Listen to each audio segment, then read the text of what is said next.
Hello, everyone. This is Joy Bell, This is your good fella, and I sound good, T-Bell. and this is the Life After Love pod. That's right. This is the Life After Love podcast. Welcome back, guys. Oh, Lord. Do you have a rant? I don't have an inspiration moment. Nope, let's just get to your topic. Okay. So Tyler doesn't, as usual, know the topic. But I just wanted to talk about, I'm like physically and emotionally drained. This has just been a very, very, very rough week for me. And of course, we all know about Ahmaud Arbery and George Floyd. And so seeing that, well, I didn't actually see the video because I just, sometimes you have to be careful what your eyes see. And so Tyler knows, like, now I just don't even look at them. But knowing that it happened, seeing the protests, it's just got me drained. Like, I don't know what to say. I don't know how to feel. I feel numb. But we typically don't really talk about stuff like this, but I just felt like we need to have discussion, just to have open discussion, but also to I think it's part of the healing process is talking about it,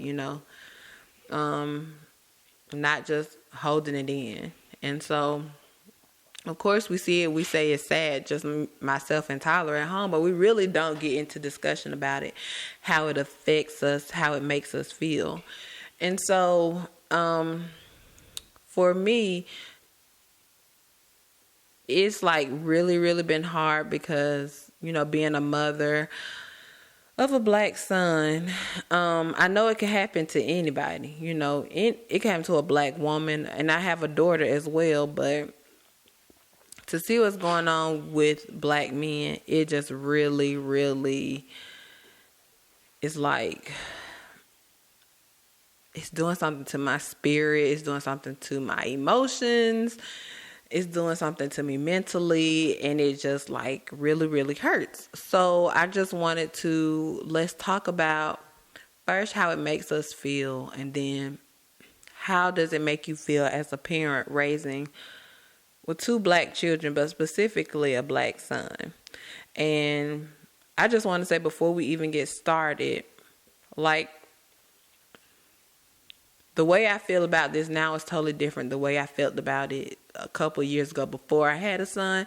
It's always bothered me, but it hits deeper when you have a child.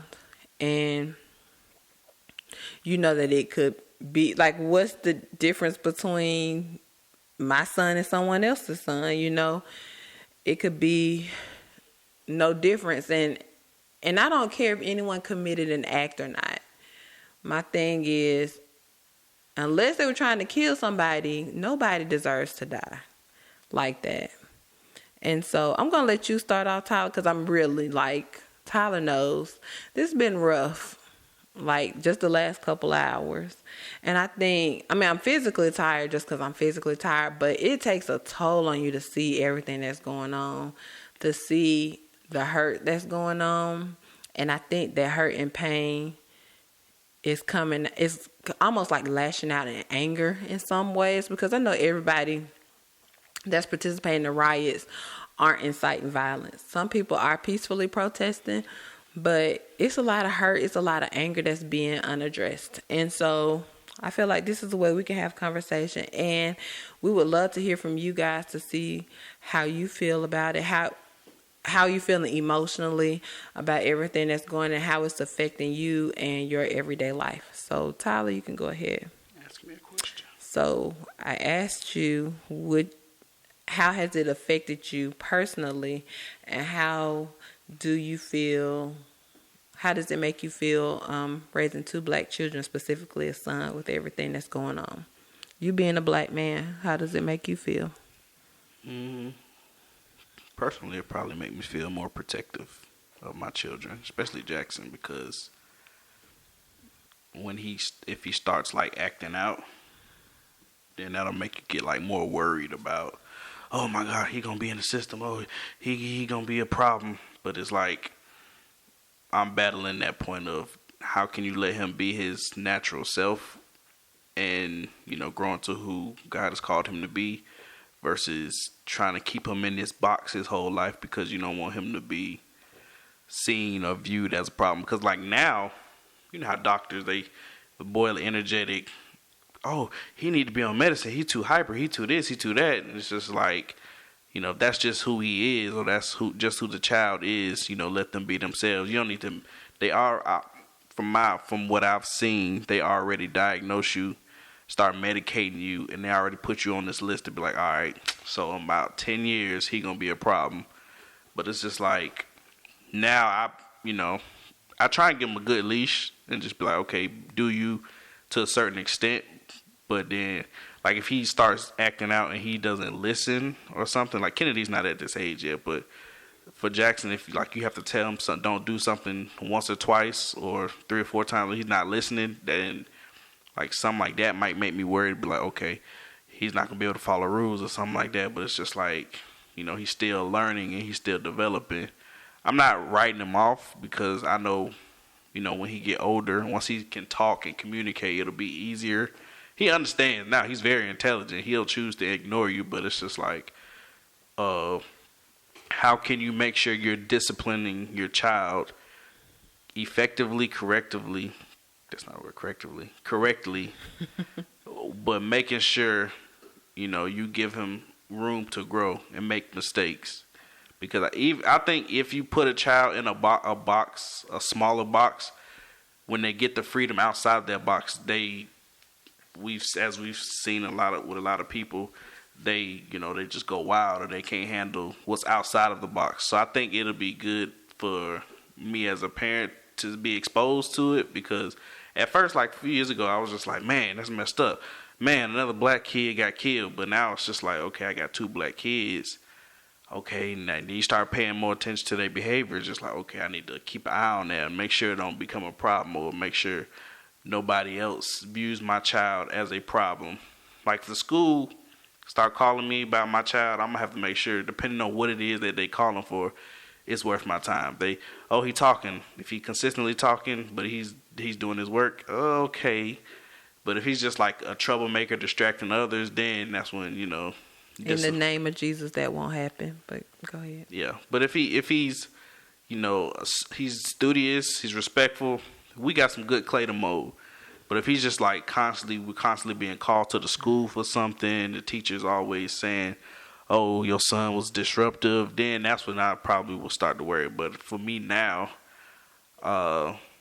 raising 2 black children, I think I'm a little more cautious because I don't want what we see or know as energetic children to be viewed as a troublemaker or a problem, basically. And what about you as a black man? Like, how does it feel that people that look like you had the same experiences as you are just like going through this, I guess? I mean, it has a little more effect now, especially because at first, I think when Trayvon Martin got killed, how old was that? That was 2012. I was in my 20s, but it didn't like really hit me.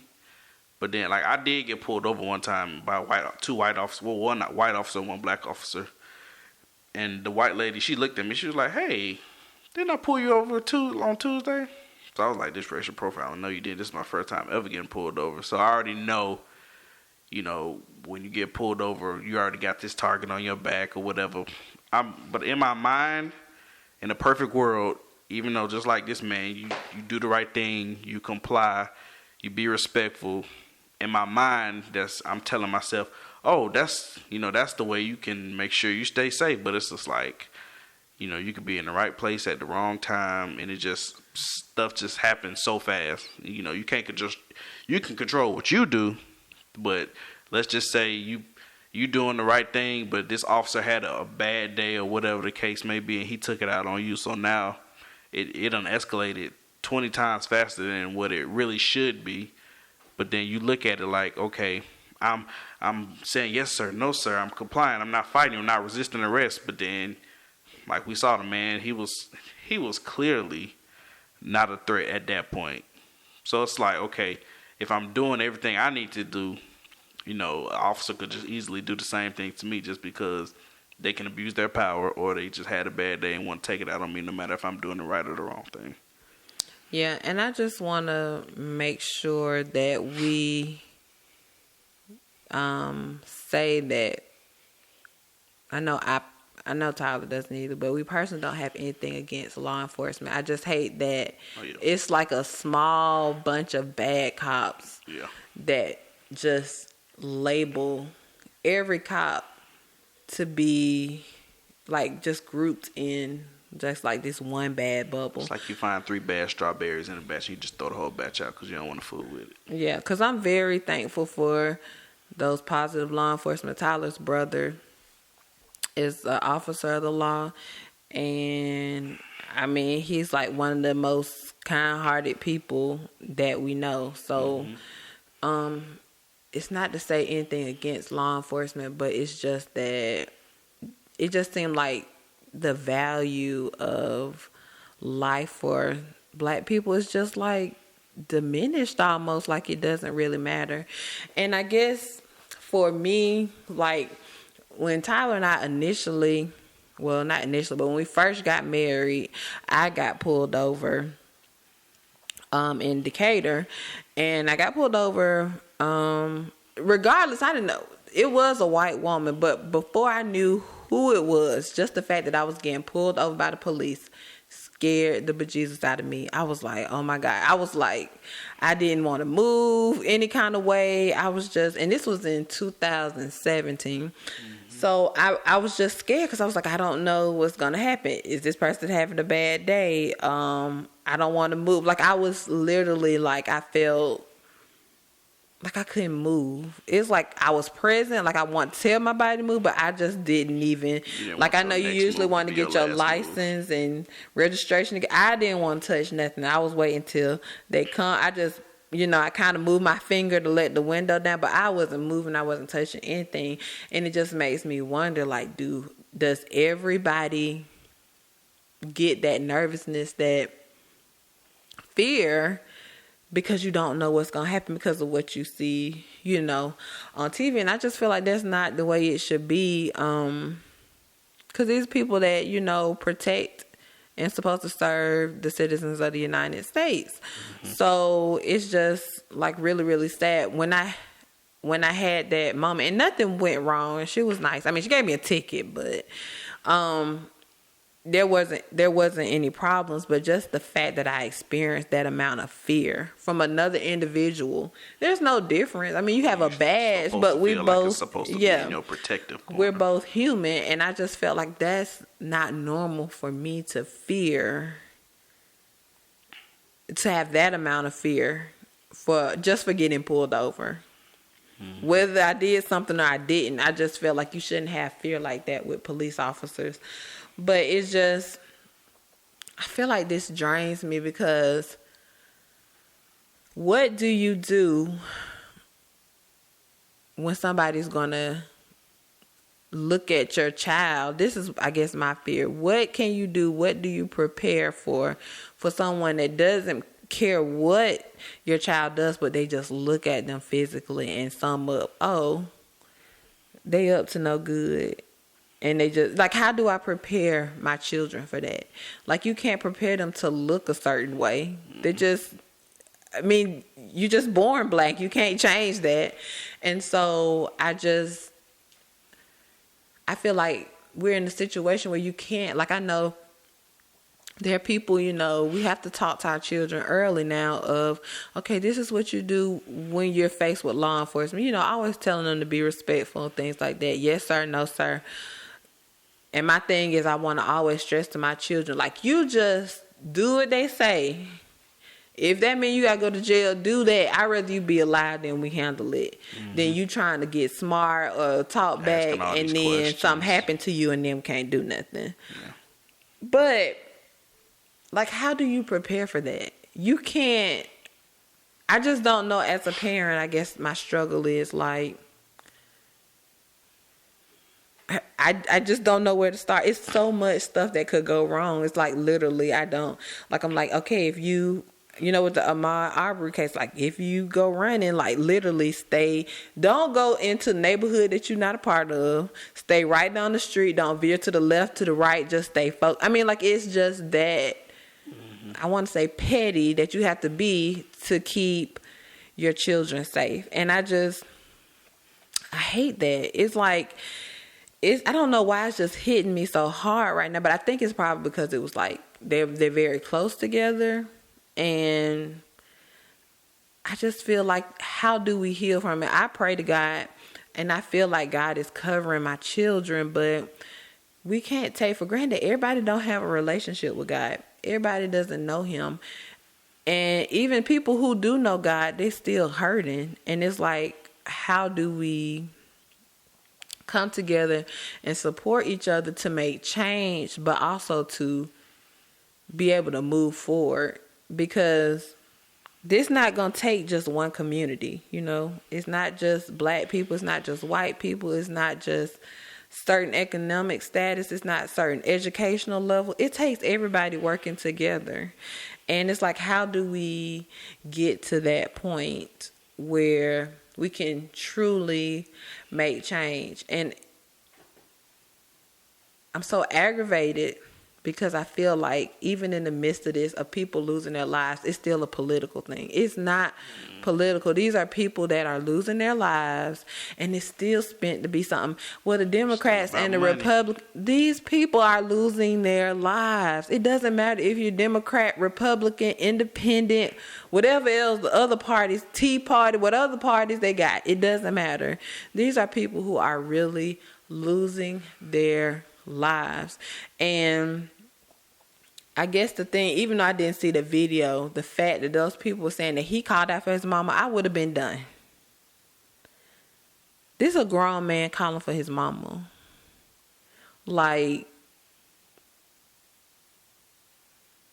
and to me, it's like, what else can be done if I heard that they had the police camera on. So if you have a police camera on, you have people recording you, you have other officers there, you have other people telling you, okay, get off, he can't breathe. Like, what can you put in place for accountability? That's everything. You got people that work with you. I mean, I'm telling you right now, I could just see I feel like in my career, if I was doing wrong, somebody would be like, okay, you're doing wrong. You need to stop. Be disciplined. Right. Like, I just don't understand with all of that, with a body camera, with people recording you, with colleagues there, and you still do it. Like, what possibly else could be put into place? Because they just as bad. When you see a back angle of them just like kneel by the side of, well, you ain't watched the video, but it's a video where they kind of just like, he's got his knee on his neck, and it's two other officers like beside him. I don't know what they were doing, but they was like right there beside him, and the other officer, the Asian gentleman, as he was just like telling everybody to get back, get back. But all of them, they saw him doing. They was clearly, this man was defenseless. He was unarmed. He couldn't even. This man had no fight left in him, and the way he was positioned, it was like if he was a threat, you have neutralized this threat, so you have no excuse to say he was going to attack me. So if he try and pull some nonsense like that in court, it's not going to hold up, because this man's face is in the curb, his neck is, being pressed down, and the officer literally, you could see no remorse. He was just like, yeah, is that enough? And he just was like, he showed no remorse on his face. It was just like, oh, let me get a little bit more pressure. He just like literally looked like he was adding more weight as the video went on. And then I saw a post today that was just like, there were no, clearly he was either unconscious or dead by the time the paramedics got there, because, his neck was just like his body was lifeless. They showed this on the video. Yeah, they showed him putting him on the gurney. And the paramedics didn't look like, somebody said this, that it was like, they didn't like try and perform CPR. They just kind of, they just kind of put him on there, strapped him in. Clearly his body is lifeless. he wasn't dead at the time, but he wasn't like conscious. Well, at least they didn't declare him Right. dead. He wasn't. Yeah, he probably was brain dead at that point, but he was like they was just flopping him around, just like all right. They were in no rush. It was just like all right, you done? All right, let's put him on this stretcher and just put him in the ambulance. It just looked like they were just so careless, and you could tell they just didn't care that they were being recorded. It was just at that point they were just in too deep to act like it was a self-defense thing or whatever, because they were just doing the act. And when the paramedics got there, they were, all right, strap him in, put him in the ambulance. The paramedics, they didn't look like paramedics. They looked like hired officers without guns or whatever, but they didn't look like certified CPR, let's resuscitate this man type people. They were just kind of just like, all right, we here, let's strap him up and let's get him out, let's get him off the crime scene. Mm-hmm. It just looked bad, because it looked like it's like you see me doing wrong, and you know how Jackson looked back at us, he know he finna do wrong, he just be like, all right, you see me doing wrong. That's how I look. It was just like, all right, y'all watching me, all right, I'm still gonna do it. What y'all gonna do? I'm the police. And it just went on for like 7-8 minutes, but it was just bad to watch him look into his eyes and see him continually doing wrong, and all these eyes on him. He can look back at the body cam or whatever, but we got two different angles of the footage, and him not feeling bad at all for what he was doing. It was just like he had no heart. And then he was just like, all right, y'all here? All right, throw him on the ground, let's get him out of here. All right, I'm gonna go back to my daily life like nothing happened. So I would be very surprised if he shows any emotions when he gets to the courtroom, because this dude was just like, oh, okay, it is what it is. And what do you think about the riots or the protesting that's going on? Do you think that it can be effective, or that it's causing more harm than good at this point? I think it's causing more harm. But the way I look at it, I'm not saying all officers are bad. Clearly, we make that clear. We're not saying that. But when I say it's not it's not protesting, it's rioting. It's causing chaos. You burning buildings. Especially I can't speak about Minnesota, but for Atlanta, you say we protesting, we gonna burn down the man's establishment, but we the man. Like, it was a bunch of black-owned businesses that they was throwing firebombs through, and they was burning them down. Like, I saw a video where this dude was like hollering at a bunch of teenagers. He was like, y'all say y'all mad at the government, y'all mad at the man. Why y'all trying to burn my business down for? I'm trying to make it just like y'all. So that excuse goes out the window where you talking about we protesting, we trying to show the man that we serious. It's like, no, you're not, bro. If you're trying to show somebody you serious, why are you out here stealing and burning down your own city?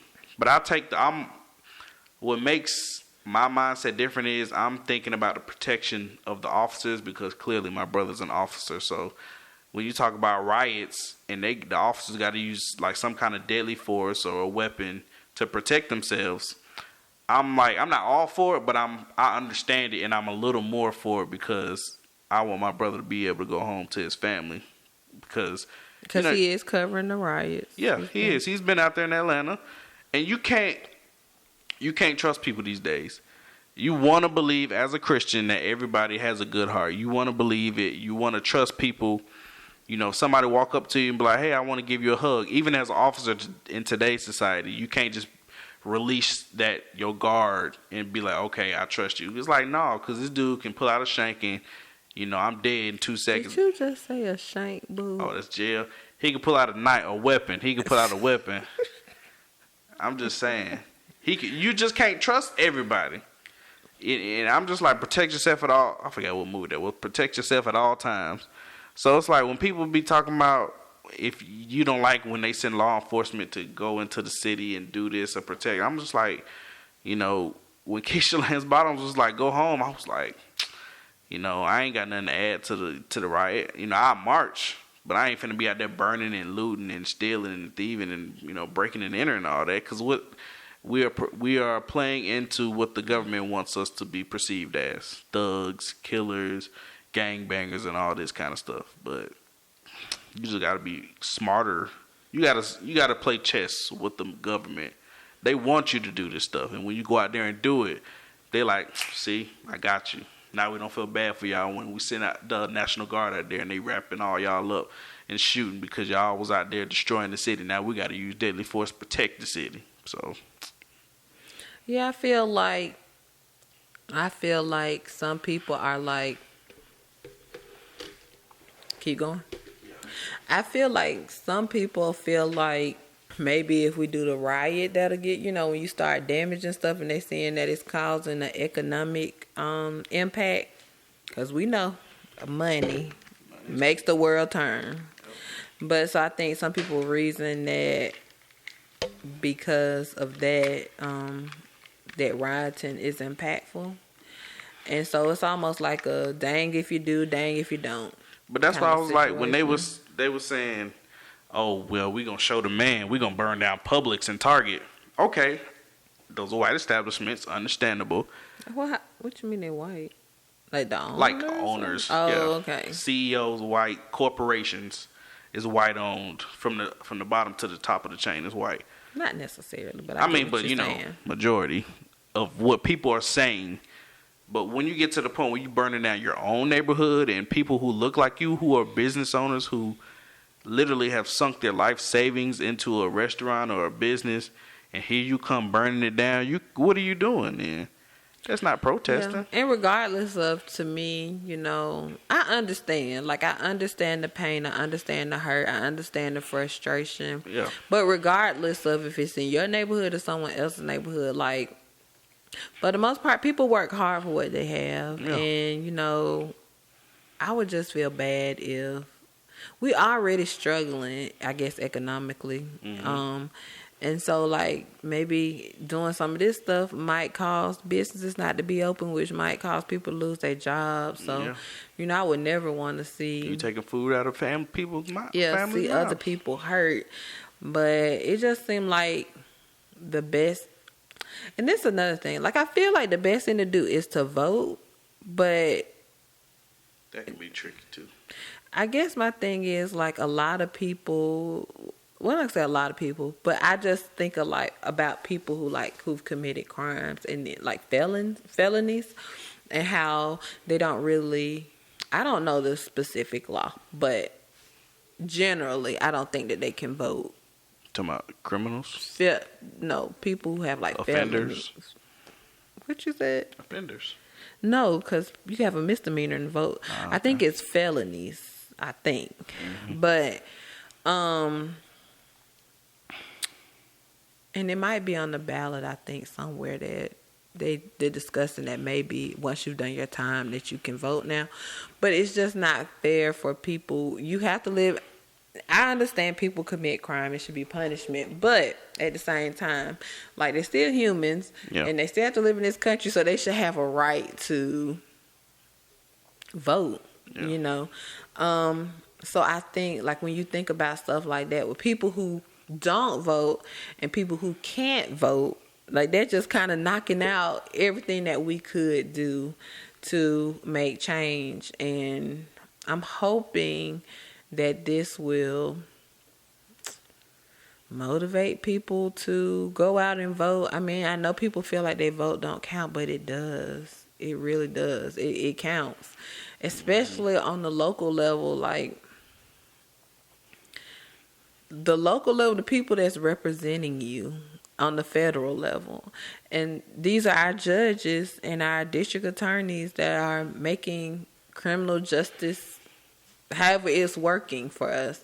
Our sheriffs and things like that you have to vote for. So this is important, how our criminal justice system works. Making sure that we get out there and vote, regardless of who you vote for. Just vote.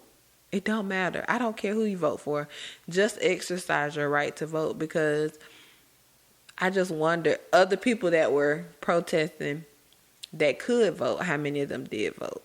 And I'm not saying that they didn't, but I just wonder. It's just my mind wonders, like, okay, and now that all this has happened, if you did vote and you're eligible to vote, will you vote now? You know what I'm saying? Because that can speed volumes.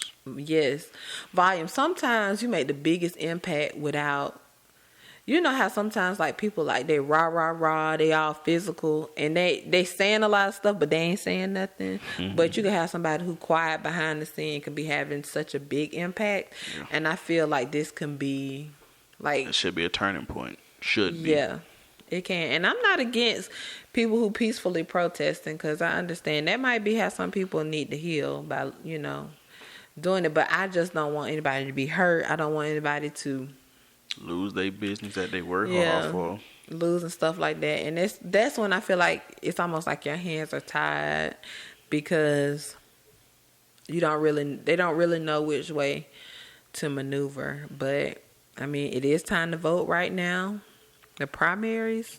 Mm-hmm. So they still have early voting going on in most counties. And then I think the actual voting date is June 9th. Let me double check to make sure. Calendar, where are you?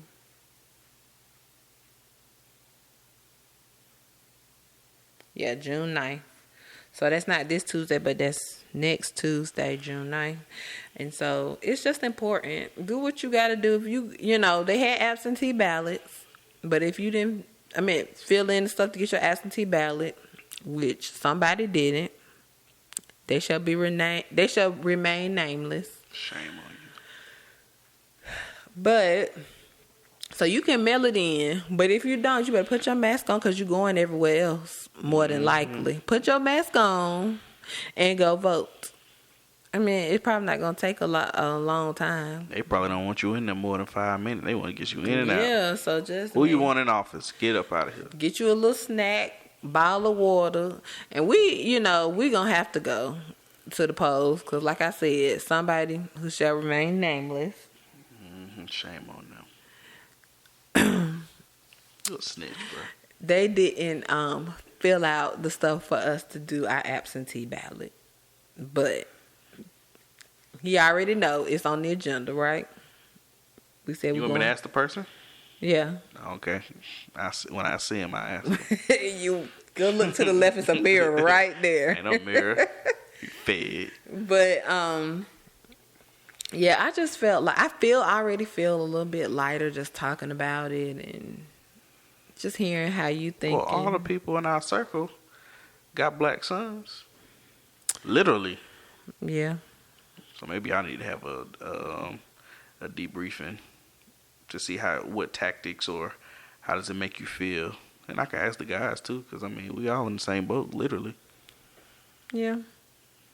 And that's like, shoot, both my children are just like, I feel, of course, you know, with them being kids, I feel a little bit more comfortable, because I can kind of control where they going, what they doing, what they wearing, how you wearing your hair. I can control that. But then it's like when they leave the house. See, when I was growing up, my dad let me experiment with my braids. Then he made me cut them off. Then he was like, all right, I'll let you experiment. So like if Jackson want to do like dreads and braids and that little patch, that little color patch, whatever the latest trend is, I'm going to be like, bruh, I want you to come home. You might have to have a little ball fade, even all over, maybe a small afro, but I can't dreads and all that. Even if you keep them neat, you still, especially a young black man. But it don't even matter, because how many people that been killed that are black that don't have that. I'm just saying, have you ever heard that if it's more than 2 dread heads in the car, you automatically get pulled over? Never heard that before. I can't remember who told me that, but I know, that's a stereotype already, that you could be the nicest, smartest, most educated young person, but you already getting a target on your back. But then you have that stereotype that dreadheads they're reckless or they do drugs, all this kind of stuff. You try, and it's like you almost trying to take points away from the stereotype from your child. Like, you don't want to be sagging. You don't want to have dreads. You don't want to wear braids. You don't want to have gold teeth. You don't want to have tattoos, earrings. So, like, you want to take those points off and basically have them wear a button-up shirt with some jeans and white shoes. And that's how they go out. And you think in your mind that they'll be safe. I mean, they still not, because you got to wear your black every day. But it's like you can't take that off. Yeah, you can't take that. I mean, Michael Jackson did, but you can't change you can't change. You can only do so much to make yourself feel comfortable to think that you're safe from being a target. Yeah. So, I just really appreciate you having this conversation with me, Boo, opening up about how you feel. I'm just making it my mission to I just want to uplift black men, because I can only imagine. I feel bad because it's not to take away, because it's been black women that have been killed. Because I think I can't think of the young lady's name. Yeah, Breonna Taylor, because she happened in the middle between Ahmaud Arbery and George Floyd. So, and she was in her own home, and nothing. It's like getting hit by a stray bullet just in your house, minding your business in the right place at the wrong time. Yeah, it's just a lot, and I know it can happen for me, but I just fear for my children, because I'm like, if we don't get a hold on it now, it's just gonna get worse. Yeah. And it's, I guess, what I want to say hurts me, but I don't know what word I want to use, but I guess what I think about the most is that these are children that didn't choose to be here. God created them, but God used us to bring them into earth because, we wanted children. And to just think how precious life is, but it can just be gone like that.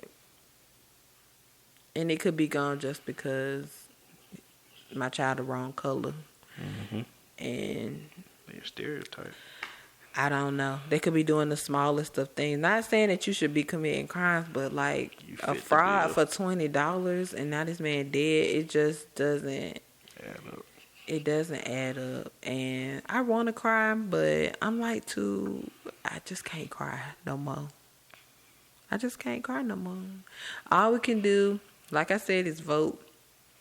And just hope you got your spiritual life together, because the only way I know that I can get through this is praying, because I know God has my kids covered, and I know that He has the people that I know that believe in God. I know He has them covered. He has everyone covered, but you have to stay in communication with Him to have that peace that you need. You know what I'm saying? The peace in your mind. And so every time that fear try to rear its little ugly head, when one of these cases come, but God be like, I got you. And I got them kids. He got my kids like He got me. Them ain't, I think it was Elder Fisher told me, them ain't His grandchildren. Those His children too. So I know He has my kids covered, but it still hurts to see it. And then to know that one day I'm going to have this conversation with them. Just think about this. The world might not accept you because of your skin color, and it's not something that you could choose. It's just who you are. The same time you have the black skin talk, you're going to have the same talk, the sex talk with them around the same time. Yeah. The earlier they can comprehend, you got to have both conversations. And that's one thing I don't think people understand, for African Americans, we just have to, I feel like we have to have so many talks. Mm-hmm. You already have to have a lot of talks as a parent. Shoot. But it's on top of all that, then you have to talk about, okay, because of your skin color, some people might, treat you differently or hurt you. Mm-hmm. On top of that, when you interact with certain people, this is what you have to do. It ain't no just general. I remember growing up, my parents just be respectful to people in general. But I have to be okay, you have to be respectful because your very life depends on it. Yeah, it's a life or death. It could be a life or death situation. Yeah, literally. It wasn't respect people because that's just a nice thing to do. That's what I was taught. You be respectful because that's a nice thing to do. You be respectful because you get ahead in the world, because just because you say yes sir and no sir, you might get a job over the next person. But literally, I have to tell my children, you be respectful because that might be the very thing that save your life. Just to survive, you need to be respectful. And that's just a sad thing that some parents don't even have to think about. You know what I'm saying? You don't even have to consider. They just feel like their children should be at the front of the line all the time just because of the skin color. But we always fighting to even get in the line. It's just like an additional fear on top, because I'm sure every parent, when your child leaves the home, you just like scared. You hope they're okay. But I want to say, I would think if I wasn't in the experience of being a black mother of black children, I would be like, okay, but if something goes wrong, they can call the police. But I'm like, if something goes wrong, do I want you to call the police, or do you need to call me first? I just hate that it has to be that way. You know, I'm be like, okay, if something goes wrong, you call your uncle. First. Call your uncle first. Okay, if you got to call police, call your uncle, and then see who he say call. You almost got to be like, assess the situation. If the cops get there, are you gonna look guilty and everybody else gonna look innocent? Yeah. Unfortunately. But yeah, so I feel a little bit better. I still feel drained with everything that's going on. Lord knows, I hope in Atlanta ain't nothing else going on tonight. Looking at those riots. They still out there. I hope nothing happens. I hope nothing happens to any more black men, black women, white men. Can we just love each other? Go to work and go home. Well, you know, but love. Just love. The Bible said. That's what he want us to do, God. That's all he say, do. Love. Pray for those who spitefully use you. He say love your neighbor as yourself. Unconditional love. So if you love them like you love yourself, you ain't gonna kill yourself. Well, I mean, some people. I mean, that's a whole nother thing. That's some mental health stuff. But for the most part, if you love yourself, then you gonna treat. You should love your brother and your sister. And if you love yourself, and the Bible say to love others as you love yourself, then you'll treat them good. But I hope that made sense. In my mind, it did, but I don't know. But yeah, so this has been enlightening conversation. I feel a little stress just like flowing out of me.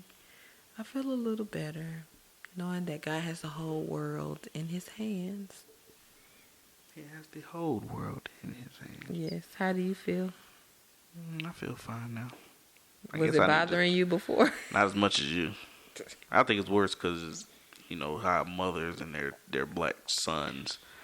It just, I guess I need to start watching on. It's just so much. It make you just want to stay off social media. It's just so much out there. Every time you scroll, that's all you see. Then you turn on the TV.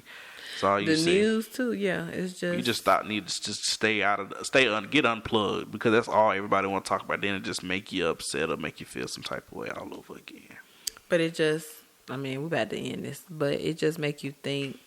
Even though it is everywhere, but without social media, how much of this stuff will we not know about? You know? Some of the stuff just we still don't know about that. Ain't had no cameras. I ain't know about them on my Arbery until that happened in February. I had no idea that happened until like 2 weeks ago. Well, it might have been longer than 2 weeks ago. 3 weeks ago. But recently, it wasn't right when I didn't know. Yeah, it was months after it happened. So thank God for camera phones and cell phones. Lord have mercy. Just imagine the stuff that happened that can't get recorded or didn't get recorded that just got swept under the rug. Yeah.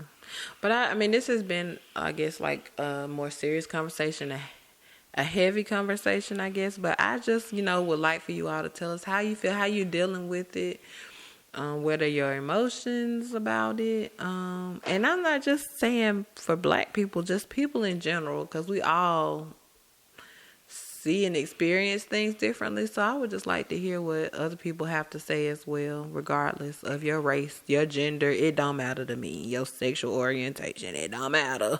I just want to hear from you about how you feel. How is it affecting you? And if it isn't directly affecting you, how is it affecting friends or family?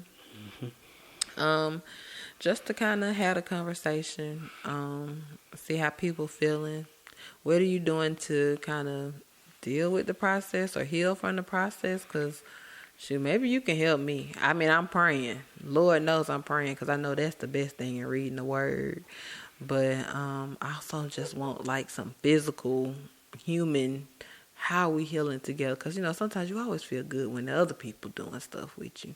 So just wondering how other people are healing. But I didn't want to end this on a bad note, but just I just want to say that I love you. I don't know who that's for, but I feel like God just told me to tell somebody I love you, because I do.